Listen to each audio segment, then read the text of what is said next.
regards to knowledge, medical student knowledge, you could go for many vlogs in terms of advice and the unwritten rules. But I think one of the biggest rules that I've noticed in medical school, being a med student, if you know the answer to a question and the question's being asked and no one's answering it, take the bullet and answer the question with the answer. You will be liked by everyone, including your colleagues, your friends, anybody else sitting there, and the prof.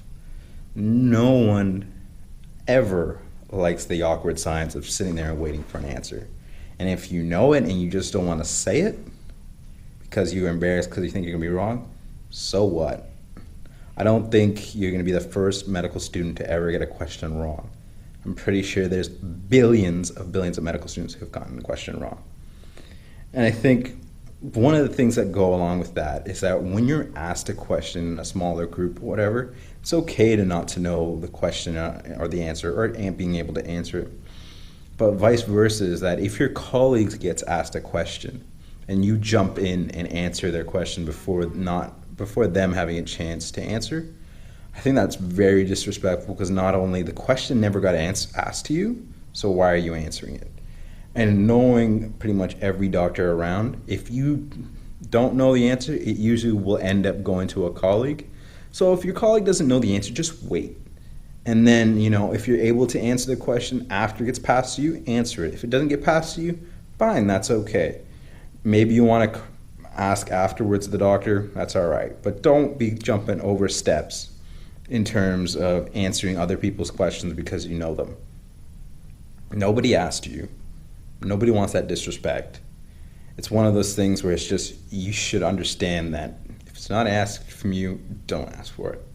And I think that comes with the knowledge as well of, don't be asking questions that you already know the answers to, because that just seems like you're being a know-it-all. And honestly, I think that attitude in medicine comes off a lot more as you go along, just because you're learning more, and just some attitudes are just interesting in medicine. But I think one of the things is, if you're going to ask a question, and it goes back to questions and knowledge, I think both interchangeably, but if you're going to ask a question. Don't give a big preamble about you want to know this, you know this, and then you ask a question.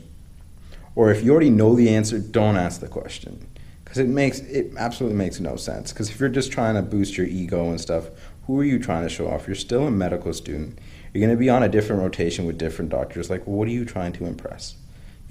Do the work. If the questions get asked you, answer the questions. If you have casual questions that you want to learn about, ask them. And just show your work that you're a good student. You don't have to show off, because at the end of the day, who really likes to show off in terms of medicine? Or anywhere. No one really likes to show off, as long as you do it. Unless you're a celebrity, you're Kevin Hart or someone, or you're The Rock and you have this massive following of people and you just do nothing, essentially, in terms of showing off your skills and stuff, fine. You're still a medical student like everybody else around the world. So why show off? It's pointless.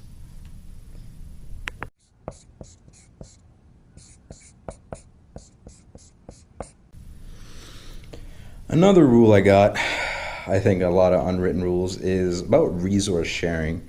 And I think that one's an interesting one, because medical school is tough and is long, and some people do work well in groups and study groups and like to share notes. And, past exam papers or practice questions or other resources that other students have made. But I think the biggest thing with that is, look, if you're the person who has access to that information, fine, that's yours. But if you have to go 2 channels in to find this information, and the person who has asked and done all the work to get that piece of material says, no, I don't want to give it to you, that should be it. Because at the end of the day, they worked hard to get that piece of information, whether it's past exams or practice questions or paid for it, and they don't want to share it for their own reasons, that's okay, because they've made the effort. I think in terms of you not being able to find this information, you should be able to hustle the same way as they did, whether it's practice questions, practice exams, notes from previous years, thoughts in terms of what the hurdle might be or what clinical examination, all that kind of stuff. It's simply communicating with other people until you get to that point of where you got the information. I think the fact that a lot of people want the shortcut in terms of just asking for this, asking for that, asking for that, asking for that, and just having it simply handed to them is a mentality that I think has developed recently with the generations. And I feel like that isn't a good mentality. I think sometimes you need to work in order to get what you want and earn the things that you get. Whether it's connecting with this person who knew this person who knew this person, and they were able to send you through all of them in terms to get the end goal, it's great. Not asking one person who got it, who did all the hard work, and say, oh, can I have it? And then you get pissed off when they say, oh, no, you can't. You got to earn it. Just like your medical degree, if you want to get higher, you got to work for it. It's hard work. Medicine wasn't easy. If it was, everyone would become a doctor.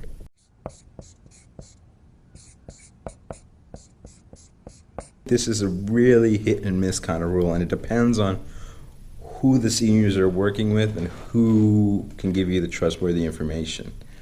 I think going through your medical career as a medical student, as a first year especially, majority of time that I've noticed, there are a lot of siblings in medical school. So usually a higher one will tell the higher year sibling will tell the younger year, oh, this is what it is, this is how you get through it, this is what it is. If you're, I guess, the only person in your family who's in medical school, like me, sometimes it's about, talking to the older students or talking to someone who knows an older student. And just with, resource sharing, it's about communication and being aware of who you can talk to in terms of senior students. Yes, you might be able to only talk to one or two, and sometimes with that, the validity of information kind of is suspect. And when I mean suspect, it means it could be questionable, because some people might say, oh, that exam was easy, don't have to study for it, you only have to study this, this, and this. And then you have to realize, look, they might be a fifth year, sixth year, you're a first year.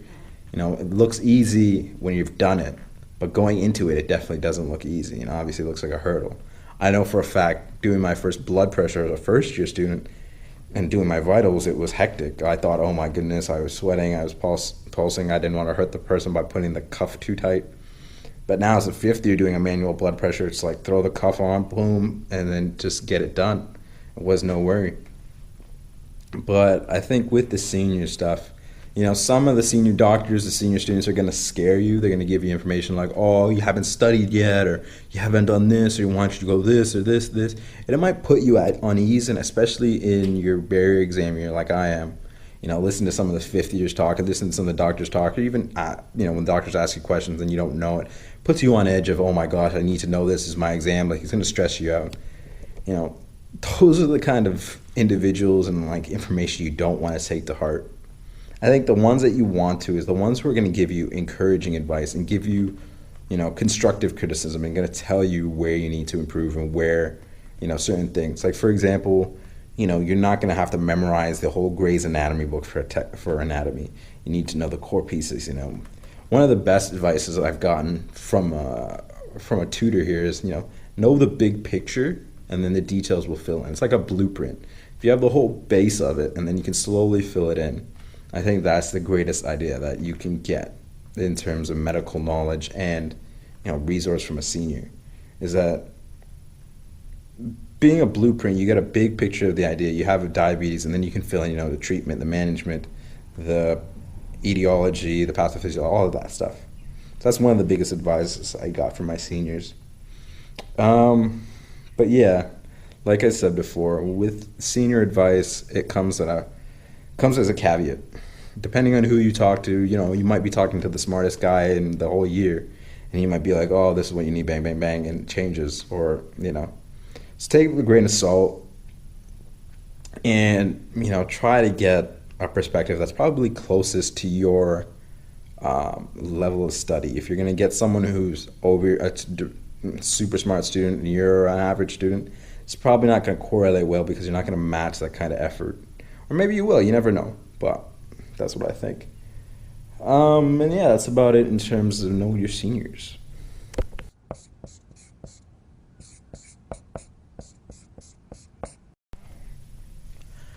Attitude.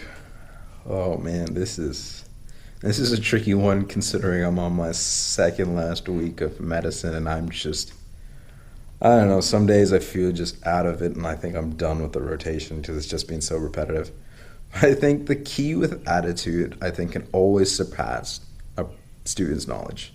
And when I say that, I feel like if you're keen, excited, not excited, but, active in the discussion as a medical student, I think that's the best thing you can be.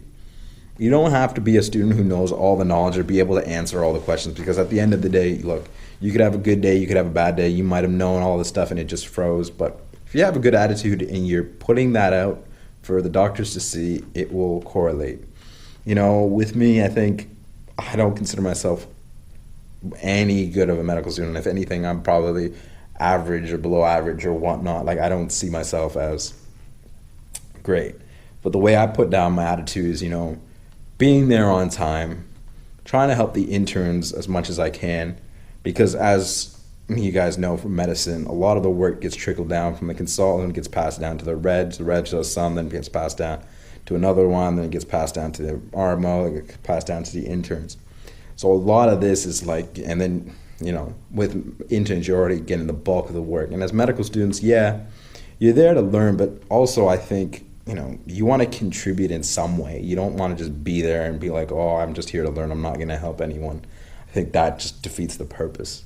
And that goes against, be nice to everyone. I think with attitude, you got to show that you want to be there. Being on a medical rotation for 9 weeks, 8 weeks already and seeing the same patients every day, it gets tough, but you try to do it. And, same thing with colleague respect. Like, it gets tough being with the same team, same student, especially if you're not getting along. Sometimes you need to, be a better person and, be the better person and just suck it up and move on, because at the end of the day, there's only 10 weeks, there's only the end of the rotation. So you can get through it. Medicine is a tough degree because it's not only the knowledge, but it's a lot of dependency on teamwork and cooperation. And I feel, if you're a person who deals in isolation, it's going to be a really tough degree. You're going to have to learn to communicate and cooperate, like colleague cooperation. And I think with a good attitude, that definitely facilitates that. So having a good attitude definitely progresses rotations and make them go by quicker. Me, I think personally, I'm smiling right now, but I think it's just, maybe it's because my exams are coming and I'm just getting a little bit stressed, or maybe because it's like 33 degrees in Darwin and this is winter, or maybe it's just a combination of things, but I think I'm just getting the most out of medicine already, and it's just, I'm ready for something new. And I think that's what happens with certain rotations. But, I try to give my best attitude, but there's some times where you see, I've been on a ward for 10 weeks and you see the same kind of thing every single day, sometimes the same people, and you're going, oh, these are the same issues that happen every day. Was there something new? Is there going to be something exciting? Something different. So, those are going to happen. And if you're on one of these rotations, you're like me, just try to put your best foot forward in the first couple of weeks and, try your best. Try your best to hold your good attitude, but, no one's going to complain. No one's going to complain with you at the last 2 weeks or last week saying you haven't put down your full work. It's like, look, you built your repertoire, you built your resume over the last thing. I'm not going to just throw it in the bin. So, yeah, basic things, basic attitude, come on time. Help the people out from basic of getting notes, getting path forms, getting stickers, stuff that a medical student can do it. Because you don't need a medical degree to write down chest X-ray on a form. You don't need a medical student to say full blood count on a path form. No, you can write that down. You know English, you know how to read. You might not be able to sign the form, but you can complete most of the form and give it to the doctors to fill it out and sign it, and then you can put it away. Just basic things. So that's my opinion on attitude.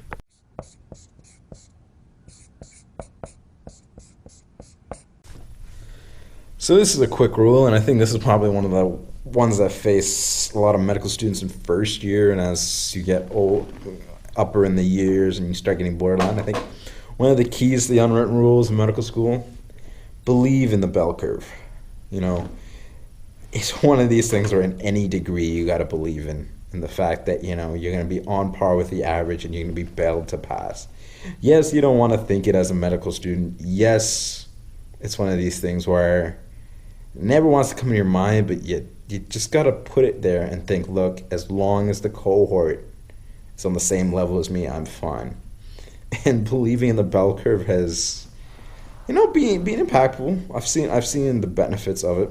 Not to say, well, you never know really, but don't stress too much about marks. You're gonna, as long as you put your best foot forward, that's all that really matters. And I think with medicine, a lot of it's, especially in the upper years, it's about consolidating, becoming a better doctor overall. So yeah, I don't know how I could explain it better, but just believe in the bell curve, because sometimes with medical students, it's that bell curve that kicks you through, or it's that curve where everyone thought it's a bad exam, but because of the bell curve, it helped out a lot of people. So yeah, I guess hashtag believe in the bell curve.